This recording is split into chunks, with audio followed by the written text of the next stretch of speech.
18 জুলাই কোটা বিরোধী আন্দোলন চলাকালীন আজিমপুর স্টাফ কলোনির গলিতে পুলিশের গুলিতে শহীদ হন খালিদ হাসান সাইফুল্লাহ। ডেস্ক রিপোর্টে বিস্তারিত জানাচ্ছেন SKN রেশমা। ঢাকা আজিমপুরে তার জন্ম ও বেড়ে ওঠা।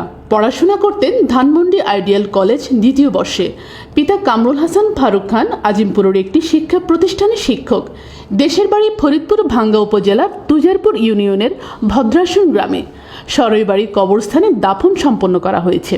উল্লেখ্য, গত 18 জুলাই মসজিদে আসরের নামাজ আদায় করে আজিমপুর স্টাফ কোয়ার্টারের গলিতে হাঁটা অবস্থায় দেখতে পান আন্দোলনকারীদের একটা অংশ ধাওয়া খেয়ে পাশ দিয়েই এদিক সেদিক চলে যাচ্ছে।